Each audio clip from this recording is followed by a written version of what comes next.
तो कैसे आप सब लोग, आई होप कि आप सभी बहुत अच्छे होंगे। तो आज की वीडियो में हम लोग बात करेंगे अपने आइडियल सॉल्युबिलिटी पैरामीटर्स के बारे में। अब देखो, एग्जाम पॉइंट ऑफ व्यू से अगर हम लोग बात करें तो ये हमारा एक बहुत ज़्यादा इंपॉर्टेंट क्वेश्चन हो जाता है। कई बार जो है हमें ये लॉन्ग में देखने को मिला है, तो काफ़ी इंपॉर्टेंट क्वेश्चन तो है ही है। बाकी हमारा ये टॉपिक भी बहुत ज़्यादा इंपॉर्टेंट हो जाता है। तो आप लोग कॉपी और पेन लेके बैठ जाइए और हम लोग अपना आज का वीडियो स्टार्ट करते हैं। तो बात करें हम लोग यहाँ पे आइडियल सॉल्युबिलिटी पैरामीटर की, तो देखो यहाँ पे एक्चुअल में ये होता क्या है। It is a numerical value that indicates the relative solvency behaviour of a specific solvent. देखो यहाँ पे ये सारी चीज़ें आप लोग हटाओ और बिल्कुल सिंपली समझो। बेसिकली ये हमारी एक टाइप की सबसे पहली बात होती है न्यूमेरिकल वैल्यू, ठीक है। यानी कि ये हमें जो है कुछ स्पेसिफिक नंबर्स में मिलती है, यानी कुछ फिक्स नंबर्स रहते हैं, ठीक है। और ये नंबर्स एक्चुअल में बताते क्या हैं। जैसे कि ये नंबर्स अगर जनरली बात करें तो हमारी वैल्यू होती है लगभग 9 हो सकती है, ठीक है। 9 से लेके हमें जो है 12-15 तक देखने को मिलती है। तो ये जो न्यूमेरिकल वैल्यू है, यानी होता क्या है कि आइडियल सॉल्युबिलिटी पैरामीटर्स के हमारे कुछ फॉर्मूले होते हैं, अभी हम लोग देखेंगे। तो उन फार्मूलों से जब हम लोग वैल्यू निकालते हैं तो हमारी कुछ इस तरीके की वैल्यू आती है। और ये वैल्यू एक्चुअल में करती क्या है, ये वैल्यू जो है हमें ये बताती है कि जो भी हमारा सॉल्यूट और सॉल्वेंट है वो एक दूसरे में कितना ज़्यादा डिजॉल्व हो सकते हैं। तो कैसे बताती है अभी हम लोग बात करेंगे। बाकी ये समझो कि इसकी ज़रूरत ही क्या पड़ रही है। तो इसकी ज़रूरत यूँ पड़ रही है कि जैसे कि मान लो, जैसे कि चलो हमें बहुत अच्छे से पता है कि अगर हम लोग वाटर ले रहे हैं, ठीक है। अगर हम लोगों ने वाटर लिया और अगर हम लोगों ने उसमें मान लो NaCl को डिजॉल्व किया, तो हमें बहुत अच्छे से पता है कि NaCl वाटर में पूरी तरीके से मस्त डिजॉल्व हो जाता है। लेकिन अगर मान लो यहाँ पे हम लोग जो है कोई अननोन सा सॉल्यूट ले लें, ठीक है, कोई अननोन सॉल्यूट ले लें जिसके बारे में हमें नहीं पता है, या फिर मान लो हम लोगों ने सॉल्यूट नोन ले लिया, या फिर हम जो है कोई सॉल्वेंट अननोन सा ले लें, ठीक है। यानी कि जिसके बारे में हमें नहीं पता है कि अगर सिंपली हम लोग बात करें तो हम लोग जो है मान लो कोई ऐसा सॉल्यूट और कोई ऐसा सॉल्वेंट ले लें, ठीक है। ऐसा सॉल्यूट ऐसा सॉल्वेंट ले लें जिसके बारे में हमें पहले से नहीं पता है कि इसका नेचर क्या है और ये डिजॉल्व हो सकते हैं कि नहीं हो सकते हैं। तो इनको बिना फिजिकली डिजॉल्व किए क्या हम लोग बता सकते हैं कि ये दोनों एक दूसरे में डिजॉल्व होंगे कि नहीं होंगे। तो उसको हम लोग यहाँ पे बता सकते हैं with the help of ideal solubility parameters. So यहाँ पे देखो, थोड़ा सा हम लोग इसको थ्योरी से समझते हैं। बाकी आई नो थोड़ा सा भी आप लोग कन्फ्यूज हो, बट टाइम के साथ चीज़ें समझ में आ जाएंगी, ठीक है। तो यहाँ पे क्या होता है, solubility parameters provides the numerical methods to predict the interaction between materials. It is used to define whether the solute will dissolve in the solvent or not. If value of solubility parameters are same, then we can say one substance is soluble in another. तो यहाँ पे ध्यान से समझना, जैसे कि ideal solubility parameter क्या होती है। पहली बात ये हमारी एक टाइप की, अच्छा पहली बात इसको हम डिनोट करते हैं डेल से, ठीक है, डेल से। तो डेल हमारा क्या होता है, डेल तुम्हारा होता है आइडियल सॉल्युबिलिटी पैरामीटर, और ये हमारी हमें देती है एक टाइप की न्यूमेरिकल वैल्यू, ठीक है। तो बेसिकली अगर हम लोग जनरली बात करें तो मान लो हम लोगों ने एक सॉल्यूट लिया, ठीक है, जो कि हमें नहीं पता है, और हम लोगों ने एक सॉल्वेंट लिया जो कि हमें नहीं पता है, ठीक है। तो मान लो हम लोगों ने एक सॉल्यूट लिया, एक सॉल्वेंट लिया, जिसके बारे में हमें नहीं पता कि ये दोनों एक दूसरे में डिजॉल्व होंगे कि नहीं होंगे। लेकिन हम लोगों ने किया क्या, हम लोगों ने इसका जो है डेल कैलकुलेट कर लिया, ठीक है। यानी कि इसका जो है आइडियल सॉल्युबिलिटी पैरामीटर की वैल्यू निकाल ली। और वैल्यू निकालने से हुआ क्या, मान लो हम लोगों ने सॉल्यूट की वैल्यू निकाली और ये हमारी आ गई 9, ठीक है। और फिर हम लोगों ने सॉल्वेंट की आइडियल सॉल्युबिलिटी पैरामीटर की वैल्यू निकाली और ये भी आ गई 9। यानी कि दोनों की सॉल्युबिलिटी पैरामीटर की वैल्यू क्या हो गई, सेम हो गई। तो अगर दोनों की सॉल्युबिलिटी पैरामीटर की वैल्यू सेम हो गई, ठीक है, तो इससे हमें क्या पता चल जाएगा कि ये दोनों आपस में बहुत अच्छे से डिजॉल्व हो जाएंगे और फाइनली ये हमारा जो है सॉल्यूशन बना देंगे। तो यहाँ पे सिंपली आइडियल सॉल्युबिलिटी पैरामीटर के अंदर होता क्या है, अगर हमारी, ध्यान से देखना यहाँ पे लिखा हुआ है, if values of solubility parameters are same for what, for solute and solvent, then we can say one substance is soluble in another. यानी हम लोगों ने कोई दो अलग अलग सब्सटेंस लिए और उनकी सॉल्युबिलिटी पैरामीटर की वैल्यू निकाली, अगर दोनों सेम आ गई तो हम लोग क्या बोल सकते हैं कि वो दोनों एक दूसरे में डिजॉल्व हो जाएंगे। और हमें कुछ पता लगाना ही नहीं है, ठीक है। हम लोगों ने उसके बारे में और कुछ पता लगाने की ज़रूरत नहीं है। अगर हमें सॉल्युबिलिटी पैरामीटर की वैल्यू पता है और दोनों की सेम है तो दोनों 100% एक दूसरे में डिजॉल्व होंगे ही होंगे, ठीक है, और सॉल्यूशन बना देंगे। तो इसको हम लोग यहाँ पे डेल से डिनोट करते हैं। और देखो यहाँ पे आइडियल सॉल्युबिलिटी पैरामीटर की वैल्यू को डिफाइन करने के लिए यहाँ पे हमारे दो मेन साइंटिस्ट आए। वैसे यहाँ पे देखो और भी बहुत सारे साइंटिस्टों ने इसकी वैल्यू देने की कोशिश की है, बट जो दो बहुत ज़्यादा फेमस हमारे पास पैरामीटर्स आते हैं तो उनमें हमारा पहला आ जाता है हिल्डब्रांड सॉल्युबिलिटी पैरामीटर और सेकंड आ जाता है हमारा यहाँ पे हैंसन सॉल्युबिलिटी पैरामीटर। तो सबसे पहले हम लोग यहाँ पे बात करेंगे अपने हिल्डब्रांड सॉल्युबिलिटी पैरामीटर के बारे में। तो यहाँ पे बात करें हम लोग अपने हिल्डब्रांड सॉल्युबिलिटी पैरामीटर की, तो इसको यहाँ पे हमारा दिया था सर जोएल एच हिल्डब्रांड ने कब 1936 में, ठीक है। तो इन्होंने क्या किया था, Hildebrand solubility parameters provides a numerical estimation of degree of interaction between materials and can be a good indication of solubility. यानी वही चीज़ है कि देखो ये हमारा क्या करता है, हमें जो है एक न्यूमेरिकल वैल्यू देगा, ठीक है, न्यूमेरिकल एस्टिमेशन देगा कि जो हमारा सॉल्यूट सॉल्वेंट है उनके बीच में डिग्री ऑफ इंटरेक्शन कितना है, कितना ज़्यादा वो एक दूसरे से इंटरेक्ट कर सकते हैं, ठीक है, and can be a good indication of solubility. और जितना ज़्यादा डिग्री ऑफ इंटरेक्शन होगा उतनी ही ज़्यादा सॉल्युबिलिटी होगी। तो बिल्कुल वही चीज़ है।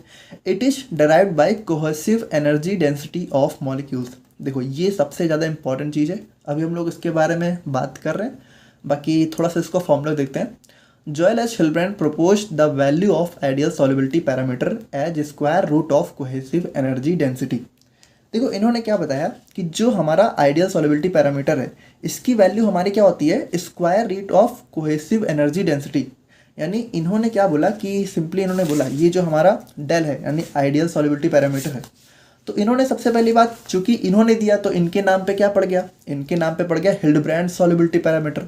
ये है क्या, ये है हमारा आइडियल सॉल्युबिलिटी पैरामीटर ही, लेकिन चूंकि इसकी वैल्यू यहाँ पे हिल्डब्रांड सर ने निकाली तो इनके नाम पे पड़ गया। तो इसमें कंफ्यूज नहीं होना है, ठीक है। यहाँ पे है वही चीज़, ये क्या है हमारा, ये है हमारा आइडियल सॉल्युबिलिटी पैरामीटर, लेकिन यहाँ पे हम लोग क्या लिखेंगे, हिल्डब्रांड सॉल्युबिलिटी पैरामीटर। तो इसमें तो कंफ्यूज नहीं होना, तो बस वही चीज़ है। तो इसकी वैल्यू उन्होंने बताई कि जो हमारा डेल है वो हमारा किसके बराबर होता है, स्क्वायर रूट ऑफ सी। और सी हमारा यहाँ पे क्या होता है, सी हमारा होता है cohesive energy density, cohesive energy density. तो अब ये कोहेसिव एनर्जी डेंसिटी आखिर क्या चीज़ है, तो इसको समझने के लिए थोड़ा सा हमें यहाँ पे समझना होगा अपने सॉल्यूट सॉल्वेंट के इंटरेक्शंस को। सो यहाँ पे देखो अगर मान लो हम लोग बात करें अपने सॉल्यूट और सॉल्वेंट की, तो हम लोगों ने लास्ट लेक्चर में भी देखा था कि जैसे ये हमारा सॉल्यूट हो गया, तो सॉल्यूट के अंदर हमारे क्या होते हैं, सॉल्यूट के अंदर हमारे बहुत सारे सॉल्यूट के मॉलिक्यूल्स होते हैं जो कि आपस में एक दूसरे के साथ क्या होते हैं, अटैच होते हैं, है ना। इनके बीच में कुछ फोर्सेज होती हैं, तो यहाँ पे हम लोग बोल सकते हैं कि इनके बीच में कुछ इंटरमॉलिक्यूलर फोर्सेज होती हैं, यानी मॉलिक्यूल्स के बीच में फोर्सेज लग रही हैं, तो हम लोग क्या बोलेंगे, देखो दो मॉलिक्यूल्स के बीच में जब फोर्सेज लगती हैं तो उसको हम लोग बोलते हैं इंटरमॉलिक्यूलर फोर्सेज। तो यहाँ पे देखो हमारी जो सॉल्यूट है उसके अंदर भी हमारी कुछ इंटरमॉलिक्यूलर फोर्सेज हैं, और जैसे ये हमारा हो गया सॉल्वेंट का मॉलिक्यूल्स, तो इसके अंदर भी कुछ हमारी इंटरमॉलिक्यूलर फोर्सेज लग रही हैं। और जब ये दोनों यहाँ पे कंबाइन करते हैं तो हमारा क्या होता है, हमारा सॉल्यूट और सॉल्वेंट दोनों के बीच में यहाँ पे क्या होता है, इंटरमॉलिक्यूलर फोर्सेज लगती हैं, यानी दोनों के जो मॉलिक्यूल्स हैं वो एक दूसरे से क्या होते हैं, कंबाइन कर जाते हैं। यानी अगर हम लोग इसको देखें तो यहाँ पे देखो जो हमारा इंटरमॉलिक्यूलर फोर्स है वो हमारा सिर्फ सॉल्यूट के बीच में लग रहा है, ठीक है। यानी यहाँ पे देखो हमारा जो भी सॉल्यूट है सिर्फ उसी के मॉलिक्यूल्स हैं, और यहाँ पे अगर हम लोग बात करें तो यहाँ पे हमारी फोर्स सिर्फ सॉल्वेंट और सॉल्वेंट के बीच में लग रही है। लेकिन यहाँ पे अगर हम लोग बात करें तो जो हमारी इंटरमॉलिक्यूलर फोर्स है वो हमारी सॉल्यूट और सॉल्वेंट अब यहाँ पे हमारी दो डिफरेंट मॉलिक्यूल्स के बीच में लग रही है। देखो यहाँ पे जो हमारी इंटरमॉलिक्यूलर फोर्स है वो दोनों सेम है, ठीक है, यहाँ पे भी सेम है और यहाँ पे भी देखो सेम है, क्योंकि यहाँ पे दोनों सॉल्वेंट है, यहाँ पे दोनों सॉल्यूट है। लेकिन यहाँ पे देखो दोनों अलग अलग हो जाते हैं, क्योंकि यहाँ पे एक तो हमारा सॉल्यूट है और दूसरा हमारा सॉल्वेंट है।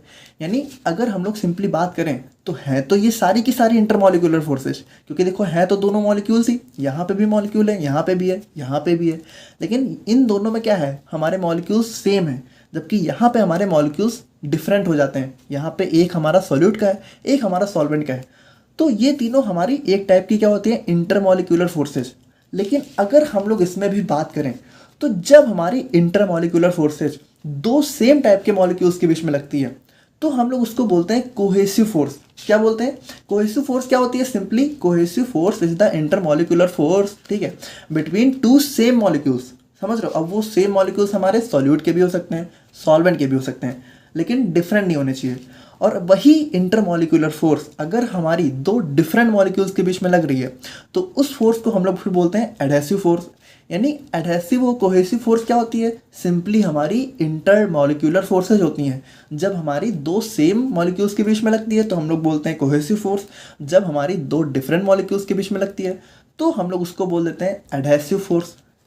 तो यहाँ पे देखो, अब बिल्कुल सिंपली समझो कि अगर हमारे सॉल्यूशन का फॉर्मेशन होना है, यानी अगर हमारा जो सोल्यूट और सॉल्वेंट के बीच में इंटरमॉलिक्यूलर फोर्स लग रही है, अगर सिंपली कहें तो एडेसिव फोर्स का अगर फॉर्मेशन होना है तो कोहेसिव फोर्स को ब्रेक होना पड़ेगा। यानी जब हमारा ये वाला बॉन्ड ब्रेक होगा, ये वाला, ठीक है, हम लोगों ने लास्ट वीडियो में भी देखा था, तभी तो इस बॉन्ड का फॉर्मेशन होगा, क्योंकि ये दोनों ब्रेक करेंगे तब ये दोनों आपस में इंटरेक्ट करेंगे और हमारे इस बॉन्ड का फॉर्मेशन होगा। तो यानी अगर हम लोग सिंपली बात करें तो जब हमारा सोल्यूट सॉल्वेंट इंटरेक्ट करते हैं तो क्या होता है, यहाँ पे बॉन्ड ब्रेक होते हैं, है ना। और आप लोगों को पता होगा कि जब भी यहाँ पे बॉन्ड्स को ब्रेक करना होता है, ठीक है, यानी बॉन्ड्स ब्रेक होते हैं तो एनर्जी यहाँ पे कंज्यूम होती है, ठीक है। यानी कि अगर मान लो कोई भी दो बॉन्ड यहाँ पे टूट रहे हैं, अगर नहीं पता है तो जान लो कि बॉन्ड जब यहाँ पे बनते हैं तो एनर्जी रिलीज होती है, लेकिन जब बॉन्ड ब्रेक होते हैं तो यहाँ पे एनर्जी एब्जॉर्ब होती है, यानी एनर्जी जो है देनी पड़ती है या फिर एनर्जी लगती है। तो यहाँ पे अगर हम लोग सिंपली बात करें तो जो हमारा सॉल्यूट यानी कि दो सेम मॉलिक्यूल्स हैं, तो इनके बॉन्ड को ब्रेक करने के लिए, या फिर हम लोग सिंपली कहें कि हमारे कोहेसिव फोर्स को यहाँ पे ब्रेक करने के लिए जो एनर्जी हम लोग देते हैं उसी को हम लोग क्या बोलते हैं, उसी को हम लोग बोलते हैं कोहेसिव एनर्जी डेंसिटी, ठीक है। मतलब देखो यहाँ पे हम देते हैं ऐसा कोई ज़रूरी नहीं है, बट सिंपली सी बात है कि कोहेसिव एनर्जी डेंसिटी हमारी क्या होती है, हमारी वो एनर्जी होती है जो कि हमारे दो सेम टाइप के मॉलिक्यूल्स के बॉन्ड्स को ब्रेक करने के लिए लगती है। यानी कोहेसिव फोर्स को सिंपली हम लोग कह सकते हैं कि जो हमारे मॉलिक्यूल्स के बीच में कोहेसिव फोर्स लग रही है, ठीक है, उसको ब्रेक करने के लिए जो एनर्जी लगती है उसको हम लोग क्या बोलते हैं, कोहेसिव एनर्जी डेंसिटी। तो यहाँ पे हम लोग आते हैं अपने हिल्डब्रांड सॉल्युबिलिटी पैरामीटर के ऊपर। तो इन्होंने क्या बताया, इन्होंने ये बताया कि ये जो हमारी आइडियल सॉल्युबिलिटी पैरामीटर की वैल्यू है, ये हमारी इसी कोहेसिव एनर्जी डेंसिटी का स्क्वायर रूट होती है, ठीक है। तो कोहेसिव एनर्जी डेंसिटी समझ गए ना। देखो एक बार थोड़ा सा रिवाइज कर लेते हैं जल्दी से। देखो यहाँ पे हमारा सॉल्यूट हो गया, सॉल्वेंट हो गया और सॉल्यूशन हो गया। तो सॉल्यूट और सॉल्वेंट के बीच में मॉलिक्यूल सेम है, तो जब सेम मॉलिक्यूल्स के बीच में फोर्सेस लगती है तो हम लोग उसको बोल देते हैं कोहेसिव फोर्स। और जब दो डिफरेंट मॉलिक्यूल्स के बीच में फोर्स लगती है तो हम लोग उसको बोल देते हैं एडेसिव फोर्स। होती ये दोनों एक टाइप की इंटरमॉलिक्यूलर फोर्स ही हैं, लेकिन ये सेम ये डिफरेंट। तो ये जो हमारी कोहेसिव फोर्स है, तो इस कोहेसिव फोर्स को ब्रेक करने के लिए जो हम लोग एनर्जी देते हैं उस एनर्जी को हम लोग क्या बोलते हैं, कोहेसिव एनर्जी डेंसिटी। और इसी का स्क्वायर रूट हमारा क्या होता है, हिल्डब्रांड सॉल्युबिलिटी पैरामीटर। तो ये है हमारा एक सिंपल सा अप्रोच। अब यहाँ पे देखो एक्चुअल में हम लोग ये वैल्यू यहाँ पे ख़त्म नहीं होती है, बल्कि यहाँ से हम लोग को थोड़ी सी वैल्यू और ड्राइव करनी है, क्योंकि हमारी इसकी भी कुछ वैल्यू होती है। तो यहाँ पे देखो हम लोग थोड़ा सा इसको एक इक्वेशन मान के ड्राइव करते हैं। तो ये हमारी हो गई इक्वेशन नंबर 1। तो यहाँ से हम लोग थोड़ा सा अब आगे बढ़ते हैं, ठीक है। तो अब देखो ध्यान से देखना, हमारे हिल्डब्रांड सर ने क्या बताया कि ओके, सो यहाँ पे देखो इसको हम लोग थोड़ा सा प्लेन पेपर में समझते हैं। तो हमारे हिल्डब्रांड सर ने बताया कि जो हमारा डेल है इसकी वैल्यू है हमारी square root of cohesive energy density, या फिर इसी को स्क्वायर रूट को हम लोग ऐसे भी लिख सकते हैं ना, c की पावर हाफ। स्क्वायर रूट हमारा क्या होता है, हाफ पावर होती है। तो अब यहाँ पे देखो ये जो हमारा c है ना, अब हमारी c की भी कुछ वैल्यू होती है ना। तो ये जो हमारी कोहेसिव एनर्जी डेंसिटी है इसकी वैल्यू हमारी होती है delta E V upon V. अब ये क्या होता है, तो यहाँ पे डेल्टा ई वी अपॉन हमारा होता है एनर्जी ऑफ वेपराइजेशन, ठीक है, एनर्जी ऑफ वेपराइजेशन। और ये जो हमारा v है इसकी वैल्यू ये होता है हमारा यहाँ पे मोलर वॉल्यूम, ठीक है, क्या होता है, मोलर वॉल्यूम। सो यहाँ पे देखो ये हमारे c की वैल्यू आ गई। अब यहाँ पे देखो ये जो हमारा डेल्टा EV है ना, अब इसकी भी कुछ वैल्यू होती है। तो डेल्टा EV की हमारी क्या वैल्यू होती है, तो डेल्टा EV मतलब EV यहाँ पे ऐसे है, एनर्जी ऑफ वेपराइजेशन। तो इसकी वैल्यू होती है हमारे यहाँ पे डेल्टा HV माइनस RT। क्या होती है, डेल्टा HV माइनस RT। अब ये क्या है, तो यहाँ पे हमारा जो डेल्टा HV है, ठीक है, इसका मतलब हो जाता है हमारा heat of vaporization, heat of vaporization. और R हमारा यहाँ पे क्या है, आप लोगों ने सुन रखा होगा, R हमारा है यहाँ पे यूनिवर्सल गैस कांस्टेंट, ठीक है, यूनिवर्सल गैस कांस्टेंट। और T हमारा क्या है, T हमारा यहाँ पे है एब्सोल्यूट टेम्परेचर। तो T हमारा यहाँ पे हो गया एब्सोल्यूट टेम्परेचर। सो यहाँ पे देखो हम लोगों ने क्या देखा कि सबसे पहले हमारी सी की वैल्यू आई delta E V upon V, और इस डेल्टा ई वी की भी वैल्यू हमारी क्या आ गई delta H V minus R T. अब अगर मान लो इस वैल्यू को उठा के हम लोग यहाँ पे पुट करें तो हमारी सी की वैल्यू क्या निकल के आ जाएगी, सी की वैल्यू आ जाएगी delta H V minus R T upon V. देखो सिंपल वही चीज़ है ना, यहाँ पे डेल्टा ई वी की जगह हम लोगों ने क्या किया, ई वी की कुछ वैल्यू रख दी। अब यहाँ पे देखो, अब इस पूरी वैल्यू को उठा के अगर हम लोग इस वाले फॉर्मूले में रखें, यानी जो हमारा सी की वैल्यू देखो ये निकल के आई है, तो अब अगर हम लोग यहाँ पे अपने हिल्डब्रांड सॉल्युबिलिटी पैरामीटर की वैल्यू निकालना चाहें तो हमारा क्या हो जाएगा, देखो इसका मतलब है इसको अंडर रूट सी, और सी की वैल्यू हमारी क्या हो गई, सी की वैल्यू हो गई हमारी यहाँ पे delta H V minus R T upon V. और इसी को हम लोग यहाँ पे चाहें तो इस तरीके से भी लिख सकते हैं, delta H V minus R T upon V की पावर 1/2। सो ये हो गई हमारे हिल्डब्रांड सॉल्युबिलिटी पैरामीटर की फाइनल वैल्यू। सो यहाँ पे देखो काफ़ी सिंपल है, सबसे पहले हम लोगों ने उसको इक्वेशन 1 मान लिया, फिर यहाँ पे c equal to delta A V upon V को हम लोगों ने 2 मान लिया, और इसकी वैल्यू आप लोगों को पता ही है। फिर now again delta E V is equal to delta H V minus R T, ठीक है, तो इसको हम लोगों ने 3 मान लिया। फिर पुटिंग 3 इंटू यानी इस तीसरी की वैल्यू दूसरे में रख दी, तो हमारा क्या आ गया, c is equal to delta H V minus R T upon V. अब ये जो फोर्थ है इसकी वैल्यू उठा के हम लोगों ने पहले में रख दी, तो हमारा क्या आ जाएगा, del is equal to delta H V minus R T upon V की पावर 1/2। तो ये हो गया हमारे यहाँ पे हिल्डब्रांड सॉल्युबिलिटी पैरामीटर की वैल्यू, जिसमें जो हमारा डेल है वो हमारा क्या है, हिल्डब्रांड सॉल्युबिलिटी पैरामीटर, और यही हमारा क्या है, आइडियल सॉल्युबिलिटी पैरामीटर, क्योंकि यहाँ पे हिल्डब्रांड सर ने दिया तो उनके नाम पे पड़ गया। और डेल्टा एच वी हमारा क्या है, heat of vaporization, R universal gas constant, T absolute temperature, V molar mass sorry molar volume. तो यहाँ पे अगर देखो मान लो, अब हम लोगों ने क्या किया कि मान लो हम लोग कोई सॉल्यूट ले रहे हैं, कोई सॉल्वेंट ले रहे हैं जिसके बारे में हमें नहीं पता, और उसका हम लोगों ने डेल कैलकुलेट कर लिया किसी तरीके से, और अगर वो दोनों सेम आ जा रहे हैं या फिर मान लो नियरली भी सेम आ जा रहे हैं, मतलब थोड़ा बहुत पॉइंट का डिफरेंस है, तो हम लोग क्या बोल सकते हैं कि वो दोनों आपस में सॉल्यूबल हैं। तो देखो एक तो हमारा यहाँ पे हिल्डब्रांड सॉल्युबिलिटी पैरामीटर था। अब एक हमारे मतलब 1966 में हमारे एक सर आए चार्ल्स एम हैंसन, तो इन्होंने भी यहाँ पे आइडियल सॉल्युबिलिटी पैरामीटर की कुछ वैल्यू दी अपनी तरह से, ठीक है। और देखो दोनों की वैल्यू एट लास्ट में सेम ही आती है, यानी ये जो हमारा डेल है, चाहे हम लोग इसको इनके फॉर्मूले से कैलकुलेट करें चाहे हम लोग उनके फॉर्मूले से कैलकुलेट करें, ठीक है, अगर कोई सेम सब्सटेंस के लिए कैलकुलेट कर रहे हैं तो एट लास्ट में इस डेल की वैल्यू सेम ही आनी है, क्योंकि ये हमारा यूनिवर्सल आइडियल सॉल्युबिलिटी पैरामीटर होता है। इसकी बस वैल्यू को डिफाइन करने का तरीका अलग अलग है, जैसे कि हिल्डब्रांड सर ने अलग तरीके से दिया, इन्होंने कुछ अलग तरीके से दिया।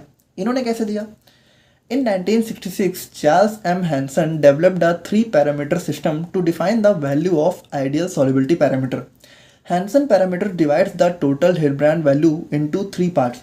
यानी देखो यहाँ पे ये करता क्या है, जैसे कि अगर मान लो इसको हम लोग हिल्डब्रांड वैल्यू मान लें तो ये इसको 3 पार्ट में डिवाइड कर सकता है, ठीक है, कर देता है, जिसमें पहला होता है हमारे यहाँ पे डिस्पर्जन फोर्स कंपोनेंट, और दूसरा होता है हाइड्रोजन बॉन्डिंग कंपोनेंट, और थर्ड होता है हमारे यहाँ पे पोलर कंपोनेंट। अच्छा देखो यहाँ पे जैसे आपकी सिलेबस की अगर बात करें तो हमें बहुत डिटेल में नहीं जाना है, इसीलिए हम लोग यहाँ पे इतनी डिटेल में नहीं बात कर रहे हैं, ठीक है, वरना हैंसन सॉल्युबिलिटी पैरामीटर अपने आप में एक बहुत वास्ट टॉपिक है, यानी इसके अंदर अपने आप में बहुत सारी चीज़ें हैं। अब जैसे ये जो हमारे पैरामीटर्स हैं, ठीक है, तो इनको भी अगर हम लोग डिफाइन करने चाहें तो ये भी अपने आप में काफ़ी एक बड़ा सा टॉपिक बन जाता है। जैसे अगर हम लोग सिंपली बात करें तो यहाँ पे देखो इन्होंने क्या बोला कि जो हमारा डेल है इसकी वैल्यू हमारी होती है अंडर स्क्वायर रूट ऑफ, ठीक है, delta del D square, del P square और डेल एच स्क्वायर, जिसमें से हमारा डी क्या होता है डिस्पर्जन फोर्स कंपोनेंट, पी हमारा क्या होता है पोलर कंपोनेंट, और एच हमारा होता है हाइड्रोजन बॉन्डिंग कंपोनेंट। सो यहाँ पे देखो इस तरीके से आप लोग देख सकते हो। बाकी यहाँ पे देखो अगर हम लोग थोड़ा सा बात करें तो इन्होंने क्या किया था कि इन्होंने इन तीनों कंपोनेंट को 3 डायमेंशनल मतलब 3 डायमेंशन में भी अरेंज करके थोड़ा सा देखो इन्होंने क्या किया था कि इन्होंने एक्चुअली यहाँ पे ये जो तीनों कंपोनेंट हैं, जैसे ये मान लो हमारा P हो गया पोलर कंपोनेंट, ये हो गया हाइड्रोजन कंपोनेंट, और ये हो गया हमारे यहाँ पे डिस्पर्जन कंपोनेंट, तो इन्होंने इसको थोड़ा सा 3 डायमेंशन में अरेंज करके, अभी इसमें थोड़ा समझ नहीं हो रहा बट 3 डायमेंशन में, ठीक है, और इन्होंने एक सर्कल इसके अलॉन्ग में ड्रॉ किया, ठीक है, और ये सर्कल कैसा ड्रॉ किया, ये सर्कल ऐसा ड्रॉ किया कि ये जो तीनों हमारे हैं ये तीनों हमारे इसके रेडियस बन गए, और इसकी रेडियस की वैल्यू हमारी क्या है, ये जो रेडियस है इसकी वैल्यू हमारी 1 है, ठीक है। तो इन्होंने क्या बताया कि अगर जो हमारा कोई भी सब्सटेंस है, अगर उसकी वैल्यू यानी कि उसके रेड यहाँ पे उसकी जो वैल्यू है वो हमारे इस सर्कल के अंदर लाई कर रही है, तो हमारा सब्सटेंस क्या होगा, तो हमारा सब्सटेंस फुल्ली डिजॉल्वेबल होगा। ठीक है, यानी कि तब हमारा जो भी सॉल्यूट है वो सॉल्वेंट में बहुत मस्त डिजॉल्व हो जाएगा। और अगर हमारी जो वैल्यू है वो हमारी सर्कल के ऊपर लाई कर रही है, यानी आर की वैल्यू बिल्कुल 1 के बराबर आ रही है किसी भी सब्सटेंस के लिए, तो वो हमारा जो है पार्सली मिसिबल होगा। ठीक है, यानी पार्सली मिसिबल यानी कि थोड़ा सा कह सकते हो कि मिसिबल होगा भी और थोड़ा सा नहीं होगा। लेकिन अगर किसी की वैल्यू हमारी सर्कल के बाहर लाई कर रही है तो वो हमारा मिसिबल ही नहीं होगा। अब देखो मुझे पता है कि ये भी कैसे है, तो ज़्यादा डिटेल में मैं नहीं जाना है, बाकी थोड़ा सा मैंने आप लोग को बता दिया बाकी नॉलेज के लिए। बाकी ये आप लोग इतना लिख के चले आओगे एग्जाम में तो आप लोग को नंबर्स बहुत अच्छे मिल जाएंगे। बाकी थोड़ा सा आप लोग को पता होना चाहिए इसलिए मैंने बता दिया। बाकी हम लोग बात करें अपने एप्लीकेशन ऑफ सॉल्युबिलिटी पैरामीटर्स के बारे में, तो देखो यहाँ पे बहुत ही सिंपल सी बात है कि सिलेक्शन ऑफ सॉल्वेंट्स, यानी कि सॉल्वेंट्स हम लोग बहुत आसानी से किसी भी सॉल्युबिलिटी पैरामीटर की वैल्यू निकाल लें तो हम लोग अच्छा सॉल्वेंट सेलेक्ट कर सकते हैं किसी पार्टिकुलर सॉल्यूट के लिए।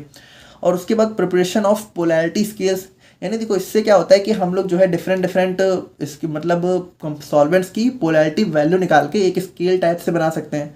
और उसके बाद यहाँ पे को सॉल्वेंसी की पावर, को सॉल्वेंट्स क्या होते हैं, जैसे कि जब हमारा सॉल्यूट और सॉल्वेंट्स एक दूसरे में मिसिबल नहीं होते हैं अच्छे से तो हम लोग कुछ को सॉल्वेंट्स का यूज करते हैं, तो उस को सॉल्वेंसी की पावर को डिटरमाइन करने के लिए भी हमारा यूज होता है। उसके बाद हमारी रिएक्शंस की केमिकल काइनेटिक्स को भी डिटरमाइन करता है। और फिर हमारा यहाँ पे स्ट्रक्चरल एक्टिविटी रिलेशनशिप में भी हेल्पफुल होता है। अब देखो सार अब क्या हमारा जो है आप लोग को 4th सेमेस्टर मेडिसिनल केमिस्ट्री में बहुत अच्छे से पढ़ना है, तो जब हम लोग पढ़ेंगे तब बात करेंगे। बाकी अभी आप लोग थोड़ा सा ऐसे याद कर लेना। और सो ये होता है हमारे यहाँ पे ideal solubility parameter. I hope कि आप लोग यहाँ पे समझ गए होंगे, काफ़ी सिंपल सा छोटा सा टॉपिक था। और मिलते हैं हम लोग यहाँ पे नेक्स्ट वीडियो में जिसमें हम लोग बात करेंगे बहुत important topic factors affecting solubility के बारे में, यानी कि कौन कौन से फैक्टर्स हैं जो हमारी सॉल्युबिलिटी को अफेक्ट करते हैं। और ये हमारा एक बहुत ज़्यादा इंपॉर्टेंट और बहुत डीप टॉपिक होगा। ठीक है, हम लोग बहुत अच्छे से कवर करेंगे इसको। तो मिलते हैं हम लोग यहाँ पे नेक्स्ट वीडियो में। Thank you so much.